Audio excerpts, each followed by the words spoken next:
rugby legend, once the golden boy of Australian footy, stands on the brink of exile, whispering words that could shatter a nation's hopes. James O'Connor, the fly-half firebrand, has just flown across the world, trading Aussie sun for English rain, and in a bombshell admission, declares he's already mourned the end of his Test career. But is it truly over? Or is this the spark of one last, defiant roar? Hold on tight, because what comes next will redefine everything you thought you knew about redemption in gold. If that twist has your heart racing, smash that like button right now and subscribe to stay locked in for every Aussie rugby bombshell. Your support fuels the fire, don't miss a beat. From the sun-baked fields of Queensland, where a kid with lightning boots first laced up, James O'Connor burst onto the scene like a storm no one saw coming. At just 17, he was thrust into the cauldron of Super Rugby, dazzling with sidesteps that left defenders grasping at shadows. By 2008, the world was his, debuting for the Wallabies against France, scoring tries that echoed through stadiums from Sydney to Twickenham. He was the prodigy, the playmaker who could thread needles with a grubber kick or ignite backlines with vision sharper than a surgeon's blade. Teammates called him a wizard. Fans etched his name into lore. Yet, beneath the glory, cracks formed early, whispers of wild nights, a temperament as fiery as his footy. Picture him in 2013, captaining the Reds to a Super Rugby title, hoisting the trophy under Brisbane lights, only for the highs to plummet into shadows. Off-field headlines screamed louder than his on-pitch magic, a Perth nightclub brawl, questions about discipline that haunted selectors. But O'Connor. He kept rising, phoenix-like, signing with the Western Force, rebuilding brick by brutal brick. Seasons blurred into a tapestry of grit, leading comebacks, nailing drop goals in dying minutes, mentoring young guns who hung on his every word. By 2024, at 34, the recall came. Joe Schmidt's Wallabies squad, a nod to experience amid rebuild chaos. He stepped back into green and gold for the Rugby Championship, not as the brash kid, but a sage, dissecting defences with the precision of a veteran chess master. Teammates leaned on him. Schmidt trusted his voice in huddles. Yet, as autumn tours loomed and Lion's shadows lengthened, a decision brewed, one that would test every scar, every triumph. What if the call to Europe wasn't just a club move, but a veiled exit from international wars? The air thickened with uncertainty, fans holding breath as rumour swirled. O'Connor trained like a man possessed, but in quiet moments, eyes distant, he pondered paths untaken. Then, the bombshell lands, a flight to Leicester, a new chapter in the premiership grind. But here's the gut punch. Amid farewells to force mates, he lets slip a line that freezes time. He's said his goodbyes, in a way. The stadium lights dim, the gold jersey folds away. Or does it? As he touche. Down in England, Jeff Parling, his old Wallabies ally turned Tigers boss, greets him with a knowing grin. O'Connor dives into Prem battles, East Midlands derbies where every tackle echoes his unfinished symphony. But deep down, the pull lingers. Autumn tests against England, Italy, Ireland, matches that could reignite the flame. He's 35 now, body a map of battles, but spirit unbroken. Coaching whispers tempt him, one-on-one sessions with rookies, passing the torch he once clutched so tight. Yet, as he settles into Welford Road, a surprise brews. Les Kiss, incoming Wallabies helm, dials him up, not for nostalgia, but need. Their styles align, detail-obsessed, friendship forged. O'Connor feels it, the itch, the what-if. The team. His bullish, runs on the board from Schmidt's blueprint, growth sprouting like desert bloom after rain. But retirement? Not etched in stone. If fit, if called, he'd answer. The door creaks open, just a sliver. Fans erupt in forums, debating his swan song. Is this the end, or the eve of glory? As Tigers gear up for Northampton, O'Connor eyes the mirror, older, wiser, hungry. One more championship? A World Cup charge in 2027 on home soil? The possibilities swirl like a perfect spiral. But wait, there's a curveball inbound, a revelation from his Tigers camp that could flip the script entirely. What hidden clause in his deal might tether him back to gold? The mystery deepens, pulling you deeper into the saga. This is Aussie NRL Updates, your pulse on every tackle, try, and twist down under. Keep it here for the raw truth. Fast forward to the heart of it all, that raw, unfiltered moment when O'Connor bares his soul, not in a presser flash, but a quiet reflection that ripples worldwide. His unpacking boxes in Leicester, rain pattering against windows, when the words tumble out, farewells uttered, not in tears, but resolve. It's the kind of honesty that hits like a blindside charge, No fanfare, just truth. His grieve the test life, the anthem swelling, the scrum feeds under pressure. 35 caps? No, 69. Each a chapter in a book fan's thought closed.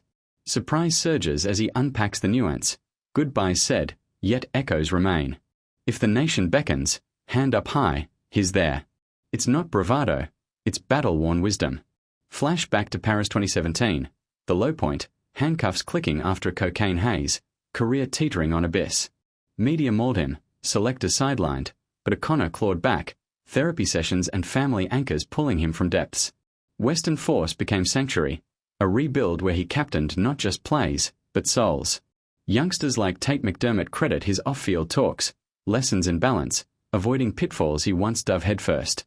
Now, in England's chill, he mentors anew, Tigers Cubs absorbing his blend of flair and fortitude.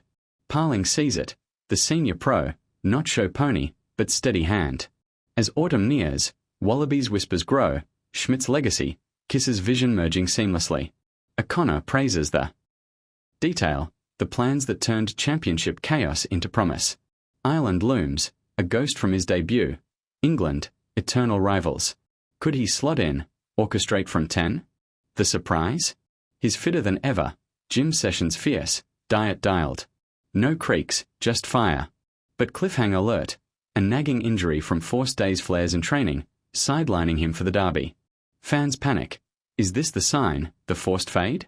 Doctors probe, scans were, and O'Connor? He laughs it off, but eyes betray doubt. Meanwhile, back home, Schmidt's squad lists circulate, names familiar, gaps glaring. Kiss calls again, probing availability. O'Connor weighs it. Prem demands versus national pull. Family factors in, kids asking about daddy's jersey, wife's steady gaze. The storytelling weaves tighter, from prodigy prodigal to potential phoenix. Leicester faithful chant his name pre-debut, but his mind drifts to Suncorp roars. What if this move was misdirection, a bridge to bigger bridges? As physios tape him up, a teammate drops a hint. Secret talks with Rugby Australia, eligibility tweaks for overseas guns. The plot thickens, retention skyrockets. Is O'Connor plotting a stealth return? Or is this the gracious bow? Tease the reveal. One email, one selection nod, and worlds collide. But hold, deeper layers unfold, a personal vow that could seal fates forever dive deeper into the man behind the myth, where vulnerabilities forge unbreakable bonds. O'Connor's journey isn't linear. It's a roller coaster of peaks that pierce clouds and valleys that swallow light. Remember 2011 World Cup? At 21, he was the heir apparent, but form dipped, bench warmed, dreams deferred. Exile followed, stints in France with Toulon, then England with Sale, where Prem brutality honed his edge. Bad boy tag stuck, parties, pranks, a 2013 elbow that sparked bans. Yet, each fall birth rise. 2015 comeback, Super Rugby assists king, Wallabies nod sporadic but sparkling. By 2020, pandemic isolation cracked him open. Mental health battles aired publicly, stigma shattered. He spoke of anxiety's grip, therapy's lifeline, inspiring a generation. Western Force rebirth? Pure poetry. Under Force, he led 2023 playoffs push, drop goals defying odds, leadership quiet but thunderous. Schmidt's 2024 recall? Vindication, starting against Springboks, threading passes that carved history. Teammates marvelled. The kid evolved, vision eternal. Now Leicester, third English dance, wiser steps. Parling's pitch? Irresistible, mentoring mandate, Prem conquest. O'Connor arrives, sessions electric, dissecting Northampton weaknesses. But surprise strikes, first training, a huddle forms, vets probing his Wallabies tails. He shares unvarnished, losses that scarred, wins that healed. Off-field. His dad now, coaching juniors back home via Zoom, balancing globetrotter life. Wife's support. Rock solid, through reloads and relapses. As derby dawns, injury scare resolves, minor strain, green light. He starts, boots laced, heart jewel. First half. Tigers.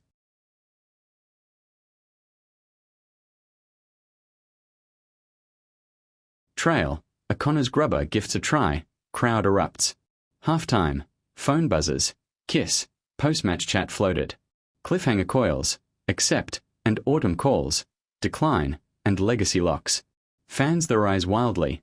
World Cup 2027, home soil, his swan dive? His coy, fueling frenzy. Storytelling crescendos. From arrested development to arrested attention, every scar a story. Tigers win narrow, his conversion seals it. Poetic parallel to test clinches. Post whistle, media swarm. Test future? Door ajar, always. But here's the jolt.